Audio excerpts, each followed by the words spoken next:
Chapter 15. Thruster placement. Bullshit, Gunny thought.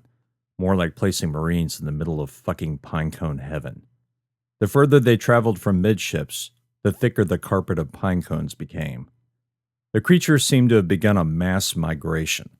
He couldn't be sure, but it looked like hundreds of the alien life forms had emerged from an opening and planted themselves in the hull. The only good news? They appeared to be stationary instead of flocking. Talby had already called in a warning about this, also told them to be on the lookout for starfish. Starfish, Gunny grumbled. Goddamn creatures didn't look anything like starfish to him. Except for their basic anatomy, that's where the similarities stopped. No starfish he'd ever read about or seen in hollows acted like that. A fast-moving ZG predator that squirted a substance caustic enough to turn Atmos steel, the most durable human-made substance, into crumbling, decaying material? No, that was most definitely not a starfish. And the pinecones? He shook his head. Dickerson may have coined the term, but the Marine was way off. They looked more like seed pods to him, and the idea they may flower into something else was downright terrifying. Every creature on Earth served a niche. Even humanity, which had altered its environment to near destruction, had its place as an apex predator, at least on land. The remaining terrestrial fauna and flora had only survived by quickly adapting to nuclear winter, mutating from radiation, or by being hardy enough to weather the wholesale environmental changes. If nature hadn't found a way to live outside the city domes, perhaps the only creatures left on Earth would be humans and the ever-evolving aquatic life. Gunny hadn't exactly studied much biology. While most schools on Earth still taught it, outside of the few remaining religious conclaves, the bottom line was that humanity was more interested in the stars and mining Sol System's remaining resources. Students spent far more time learning technical skills such as manufacture, repair, and invention. 3D printers had practically rendered human hands obsolete, with the exception of some artistic types and boutique craftspeople, both heavily patronized by the wealthy. Humanity had already lost its history as toolmakers. And with AIs, there would come a time when humanity lost the ability to think for itself. Gunny feared they'd already reached that point. Biology, chemistry, physics, math, history, philosophy. Of these, only physics and mathematics seemed to really matter. Apart from SFGov's staunch insistence on teaching the lessons learned from the end of the Common Era and how they applied to the Sol Era, very little history was taught at all. If you wanted to know about the Common Era, you had to work on that yourself. Gunny had spent most of his downtime doing just that. His conclusion? Humanity had boxed itself into a corner it might never escape. Unless, of course, they found a way to reach beyond Sol System. And if Mira was any indication, that wasn't going to be easy. Gunny, Wint said. They're getting thicker. The Marine's voice snapped the stream of thoughts and brought him back to the screens. To avoid the fields of pine cones, he raised their hover to 7 meters above the hull. It was as far as the skiff could get without losing contact with Mira and flying off into space. Or worse, getting hit by the ship as it slowly tumbled through space. Gunny checked the feed from the skiff's underside cameras. Yep, Wint was right. Where the hell are they coming from? Gunny said aloud. Is it just me? Wint said. Or does it seem like they're multiplying? I see small ones, and a few that are much larger. Some of them are nearly 2 meters long. 2 meters? Like mumbled. Fuckers could eat us. Gunny growled. Just remember that when you step off to check the lines. Silence filled the comms. After a few moments, Gunny slowed the skiff and took up position over a harness piton. He cursed and initiated a connection to Dunn. Go ahead, Gunny, the captain said. Sir, I think we have a serious problem here. The pine cones have covered the furthest line on this side of the hull. My Marines will have to step on them just to get close. The comms fell silent again. Gunny waited for a response, wondering if the interference had finally rendered communication impossible. Dunn's voice returned with stress brimming beneath his words. Is it possible to get them to move? Gunny raised an eyebrow. Still hovering far above the creatures, the harness line glowed on his HUD, but well beneath the bed of pine cones. We can try, sir. Perhaps one of the new flechette rounds will get them to move. I'm looking at your feet, Gunny. I think we have 3 options here. Either you slip off the hull, turn, and try and get them to move, Pilot the skiff further toward the midships before firing, and hope like hell they don't come back at you, or we give up on that line. Well, that's a clusterfuck waiting to happen, Gunny thought. If they fired on the creatures while off the hull, they might drive the herd further toward the midships, and thus closer to S&R Black and his 2 Marines guarding the spindle. If he pulled back and fired at them, driving them off the ship entirely, they might come back at him like a wave. But really, he just wanted to fly back to the ship, disengage it from the spindle, and get the fuck out of here, blast Mira to pieces, and call it good. Colonel Hayes would no doubt court-martial Dunn if they did that. But what was a court-martial compared to dying out here in the wastes of the Far Sol system?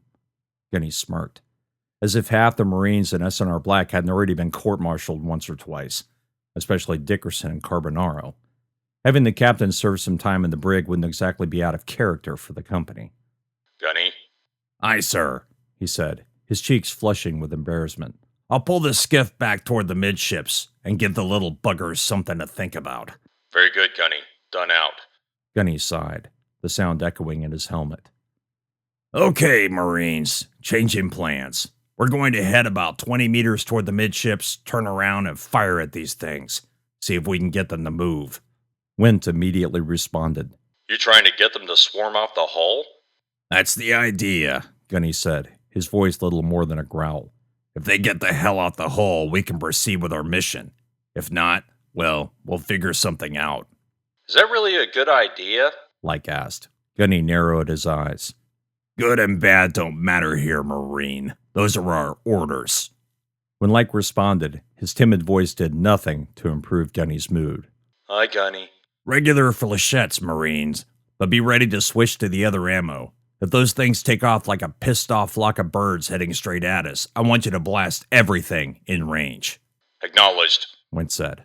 Like, you're the lookout. I want to make sure nothing is going to creep up behind us. Aye, Gunny. Same instructions? As far as what, ammo? Aye. Good question, he thought. He wasn't all that concerned about a pinecone attack from the rear. Instead, it was the goddamn starfish things that had him spooked. If one of those things rammed the skiff, there was no telling what would happen to his squad, and ramming might be the last deadly thing one of those creatures could do. If one attacked, it could wrap its arms around any of them, break the magnetic field, and disappear with a fresh meal. Like, lock and load with the new rounds, but I don't want you to fire on any pine cones unless I tell you. If you see a starfish, though, I want you to fire at will. Understood, Gunny. Gunny grinned. The kid sounded a little more confident now that he had something to do. Gunny didn't blame him. He altered the skiff's attitude slightly to give Wint a clear line of fire to the hull. Gunny's HUD lit with an alert.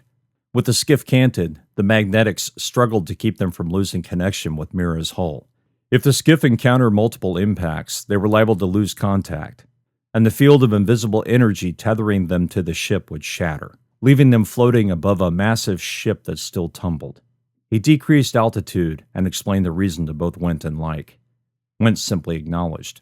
Like sounded worried again. Gunny shook his head. They'd have to toughen that kid up, somehow. 10 meters above the hull, Wint had a clear firing solution. The huddled mass of pine cones seemed completely oblivious to their presence. So much the better.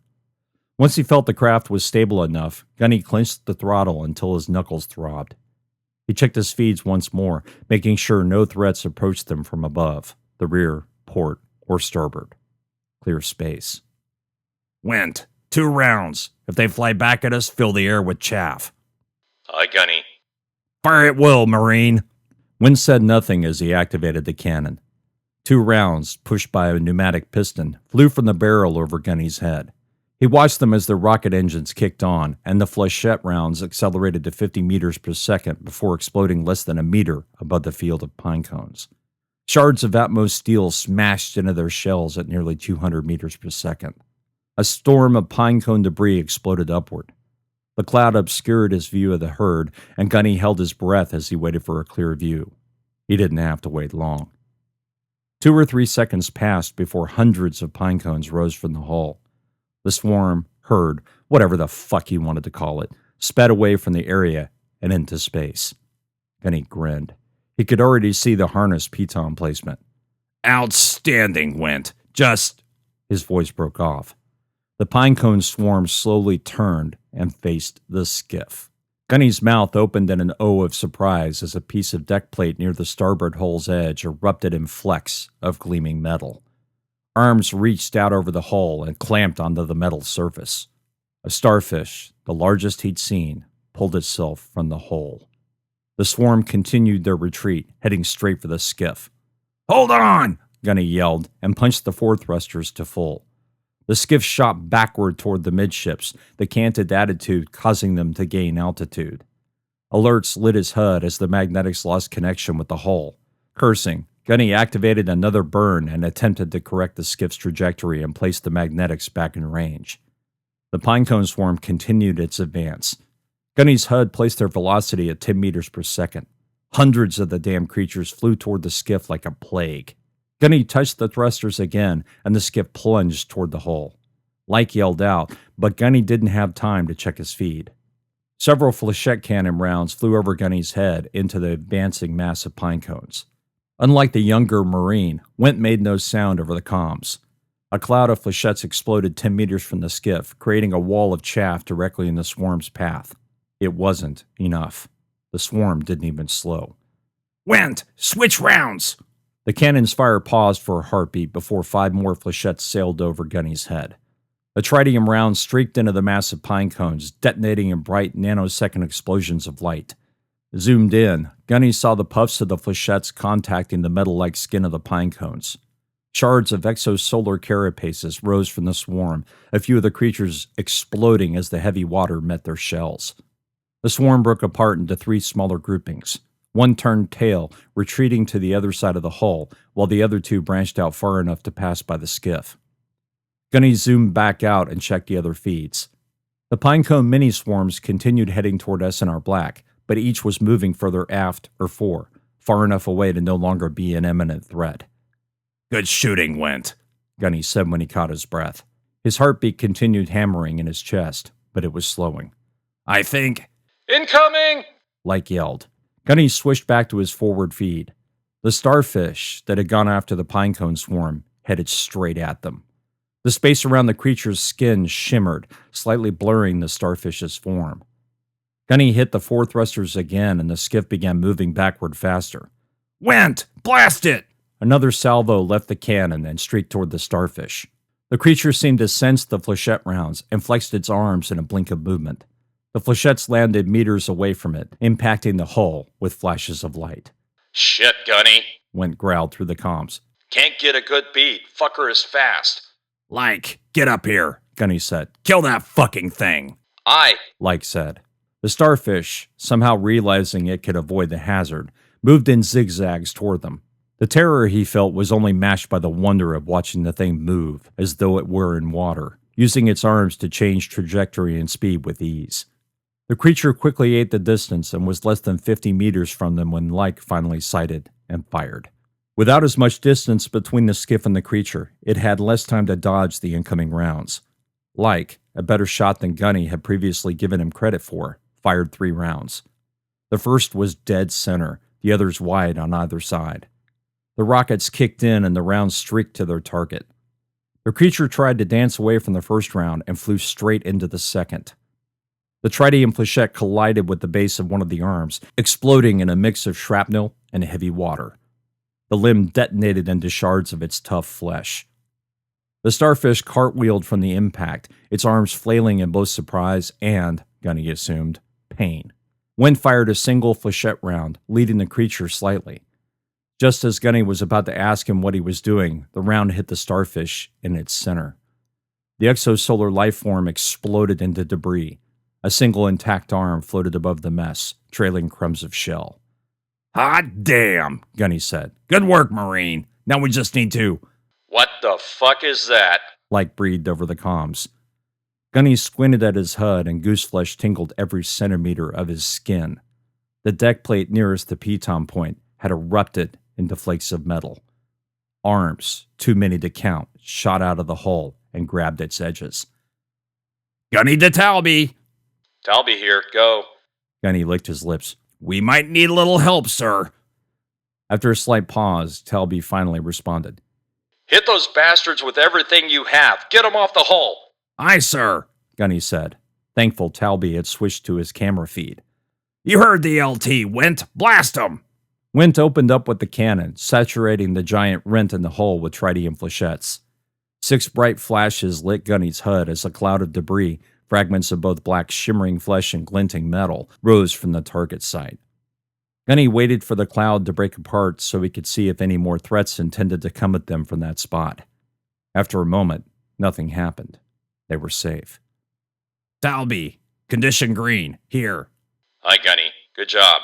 Thank you, sir. You can blame Wint. The lieutenant loosed a dry chuckle. I will, he said. Can you get to the Piton point? Gunny scanned the area, his cams zoomed in as far as they would go. The line appeared to be intact, but it was impossible to tell from both this angle and the distance. Unknown, sir. We're going to move in and check it out. Acknowledged, Talby said. Good hunting. Good hunting indeed, Gunny thought. If those starfish had come out of the hull when they were directly over the deck plate, he wasn't sure they'd even be alive.